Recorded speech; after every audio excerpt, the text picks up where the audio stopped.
So these are our assumptions. We are based in Singapore, distributing to Malaysia and Thailand.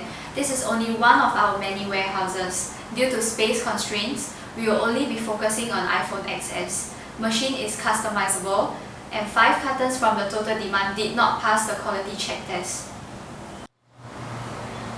Here's an example of the SKU list for iPhone XS. So the inventory ID is denoted by the full name, storage capacity, and the color. So the total area space for a box size, carton, and pallets are calculated respectively. So the total area space for a carton is divided by the total area space for the box to derive a total of 19 boxes of phone to be stored into a carton. So the total area space for a pallet is divided by the total area space of a carton to derive a total of 6 cartons per pallet. So the total storage space will be 23,500 cartons with a total of 1,175 cartons as safely stocked. So the total demand will equal to total supply, and the per day inbound cartons will be 1,594, which is converted into 266 pallets for outbound. Here is the layout of our warehouse. We are using a straight flow and it is fully automated. We have decided to do so as we require a high throughput and a high capacity that cannot be accommodated in such a small location should it be done with manual means. The start happens when the truck comes into the warehouse. It is parked on the docking bay where the cartons are being unloaded onto a conveyor belt into the warehouse. It is then sent through a scanner. We will be using S4HANA software to cover all day-to-day operation, which is linked with WMS and RFID for order fulfillment. It has to keep track what's in stock and what's running low. We can also allow DC to place order through this system. So how does it work? A RFID tag is attached to all items when it arrives.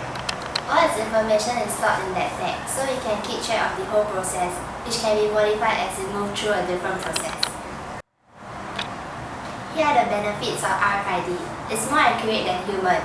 We can also get updated by WMS real time, like for example, knowing when the item arrived and when it leaves the warehouse. It also boosts efficiency in 2 different ways, like RFID tag item can communicate with warehouse software. It also saves time using RFID readers to immediately determine the exact location of the item. After receiving the goods, it will reach the sorting area and then be redirected to the respective lane for automated storage and retrieval to retrieve the good for storage. All the movement will be then commanded by the warehouse management system.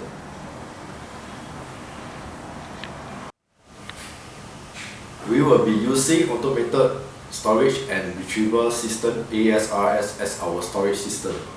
This system is beneficial for us as our warehouse has high throughput, which means that goods moving in and out of the storage are relatively fast. ASRS provide the optimal storage density and allow rapid access through and through shelving wise, which greatly reduces delay as compared to manual means. For our warehouse, we will be using Schaefer mini load crane.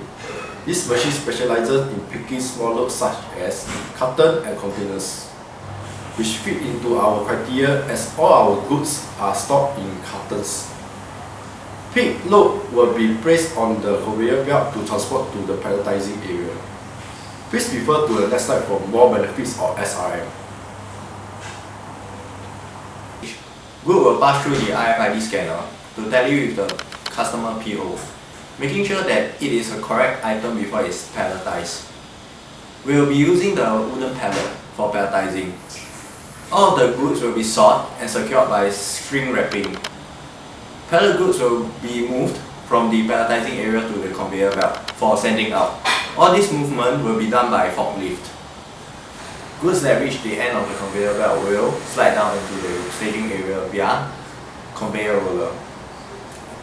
Workers will then manually load the pallet goods up the truck by pallet jacks. After loading the truck will move off to its respective places for distributions. It will be an end of our warehouse movement.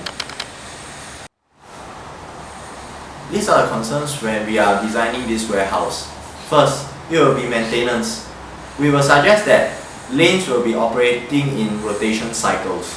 Example, lane 1 to 3 and lane 4 to 6 will take turn in running in 5 hours interval. When the machine is resting, maintenance team can do their maintenance work. Regular maintenance will reduce the possibilities of breaking down.